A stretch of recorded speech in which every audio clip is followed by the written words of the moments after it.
The gold jewellery made from old phones. E-waste is mounting. Now the UK Royal Mint has found a new way to extract the precious metals hidden in laptops and phones to reduce our reliance on raw materials.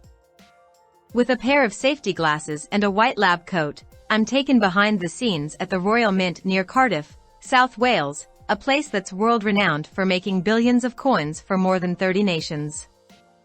For 2 years, the Royal Mint, the UK's official coin producer, has been developing a mysterious new way to recover metals from electronic waste. As I walk into her small demo laboratory, Hayley Messenger, a chemist specializing in sustainable precious metals, explains why nothing here is labeled "everything is a secret." She says, pouring a magic green solution into a 1-liter capacity, 35 ounces, glass flask of fragmented circuit boards. She and a team of chemists and chemical analysts, together with Canadian startup Exor, have invented and patented a clean, energy-efficient way which they claim extracts 99% of gold from the printed circuit boards found inside discarded laptops and old mobile phones. Later this year, the Royal Mint is opening a new multi-million-pound factory which will be able to process 90 tons of circuit boards per week once fully operational, recovering hundreds of kilograms of gold every year. When the luminous mixture starts to fizz, Messenger screws the lid on, then places the flask on a tumbling machine to shake the contents. In just 4 minutes, any gold dissolves and leaches out into the liquid. This all happens at room temperature and it's very quick, says Messenger, who explains that this chemical solution gets reused up to 20 times, with the concentration of dissolved gold increasing each time. When another mystery solution is added, the gold becomes solid metal again. This powder is filtered out and melted down in a furnace into thumbnail-sized nuggets. These nuggets can then be crafted into pendant necklaces, earrings, and cufflinks. But the real beauty of these recycled precious metals lies in the scalability of this super streamlined chemical process. As waste, electrical and electronic equipment, or WEEE, is the world's fastest growing waste stream. According to the United Nations Environment Programme, an estimated 50 million tons of e-waste is produced globally every year, weighing more than all of the commercial airliners ever made. But only 20% of that is formally recycled, and most gets thrown away and either sent to landfill or incinerated. Last year, a study by price comparison service Uswitch found that the UK produced the second largest amount of e-waste per person, with Norway ranking top and the US in 8th position. As demand for more portable devices and fast electronics grows, so too will the e-waste mountain. In 2019, the World Economic Forum estimated that by 2050, annual e-waste production will more than double to 120 million tons. Like all critical raw materials, gold is a finite resource, yet 7% of the world's gold is currently sitting in disused electronics. Gold extraction usually involves exporting devices to the EU or Asia, where e-waste is smelted down at extremely high temperatures in a very crude and carbon-intensive process. We want to recover as much of the precious metals as we can from things which are currently waste, says Messenger. Our focus is on doing this sustainably within the UK, using a process that's effective at room temperature while producing a lot less greenhouse gas emissions than smelting. If we're producing the waste, it should be our responsibility to sort it. We shouldn't be shipping it to another country to sort it for us, says Mark Loveridge, commercial director at the Royal Mint. He says that developing e-waste supply chains around localized recycling plants would dramatically cut the waste miles required to transport discarded electronics by sea, air, and road, and the Royal Mint is already in talks with partners around the world with the ambition to globalize this technology. Swapping my lab coat for an orange hard hat, high-vis jacket and black, steel-toe-capped boots, I head to the new processing plant. Dozens of huge dumpy bags are stacked up in the far corner of this 3,000 SQM, 32,292 square feet, factory, each filled with colorful circuit boards. These have been removed from laptops and mobile phones, and delivered to the factory by a network of 50 e-waste suppliers around the country. On arrival, circuit boards are inspected and tipped into a large silver hopper which funnels this raw material into a huge multicolored machine. Tony Baker, Director of Manufacturing Innovation who is overseeing the installation of this plant, explains that as circuit boards get mechanically separated and broken up, any non-gold components are kept to one side, while any gold-bearing parts such as USB ports are digitally detected and sent to a 500-liter, 110-gallon reactor. Here, the magic green solution gets added on a much larger scale, gold sand is extracted and, again, nuggets are produced. Because so much non-gold is removed at the start, the chemical processing is only applied to fragments containing gold, as Baker explains. The raw material used by the Royal Mint is comprised of circuit boards, rather than entire laptops or whole mobile phones. Once the gold has been extracted, the leftover non-gold components are all sent off to different parts of the supply chain for reuse, so nothing gets wasted. The gold content varies between 60 parts per million to 900 parts per million, depending on the feedstock, according to Leverage. While currently, the Royal Mint's waste reprocessing plant just specializes in gold recycling at a relatively small scale, the ambition is to eventually branch out and recover other precious metals from the same circuit board raw material as this system expands. And when any remaining plastic or fiberglass is processed, some of the energy produced is converted into synthetic gas that is fed into the Mint's own local energy plant, so it will be used directly to generate electricity and power on site.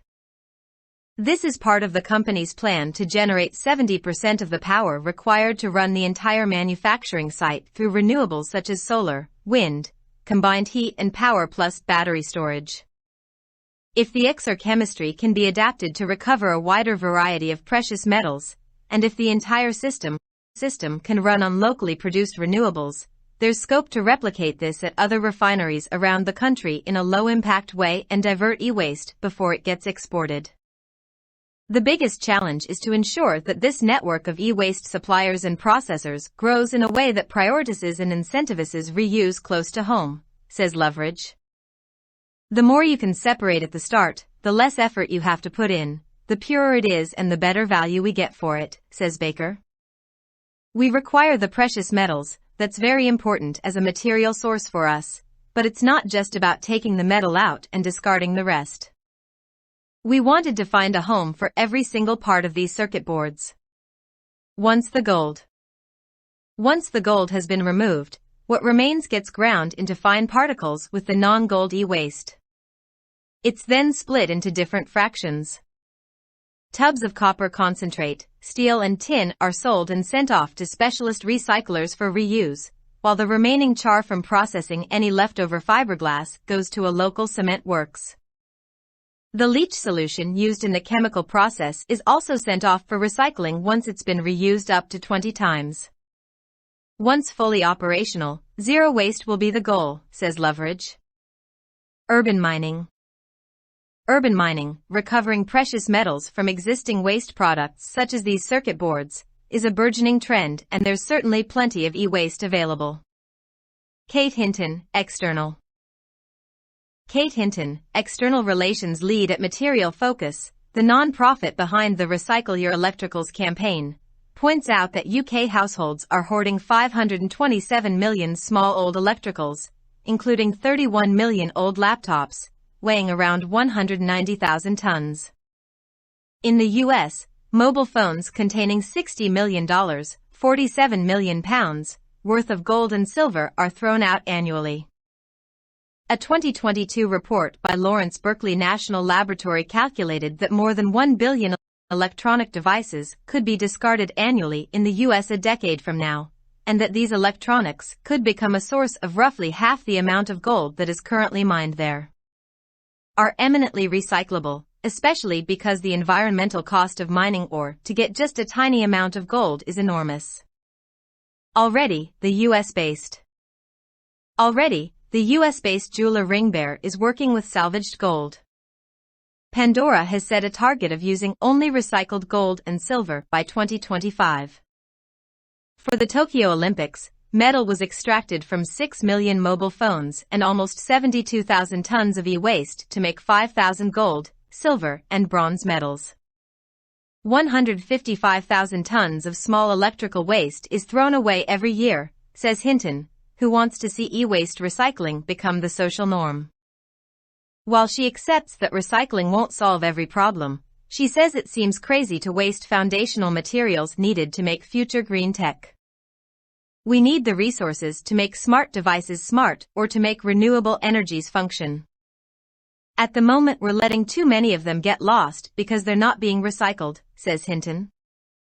The challenge with tech is that it's presented to us as amazing, clean, shiny, and we don't really think about what's inside that. Let's value the materials that allow that tech to work and keep these critical raw materials in the system for as long as possible. Innovation is needed. Innovation is needed to make e-waste recycling mainstream, says Hinton. Particularly with small electricals, such as chargers, plugs and cables that are full of copper. Whilst what the Royal Mint are doing is great, the gold is a very small part of all this other material. This requires heavy investment in research and development to develop productive, commercial processes.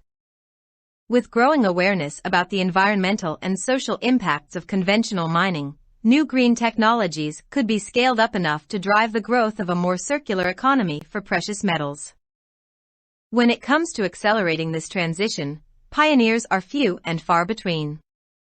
U.S. firm New Gold Recovery is developing a toxic-free method that extracts gold particles from the mine tailings that would otherwise be disposed of. UK company N2S uses a bio-leaching technique to recover materials from shredded IT equipment. In 2021, they recovered 129 tons of copper alone. In New Zealand and Australia, green chemistry company Mint is scaling up its network of city-based biorefineries to extract various metals, such as gold and copper, from e-waste in a similarly low-carbon way. Mint's Sydney-based operation will service about 25% of Australia's total printed circuit board waste, approximately 3,000 tons, with plans to expand into the UK by 2024.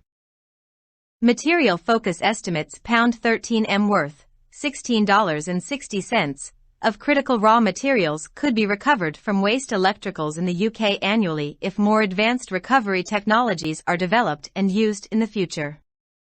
Material Focus also identified circuit boards, like the ones being processed here in South Wales, as a key component that needed to be better handled to reduce wastage and recover some of the most valuable materials such as gold, silver and palladium.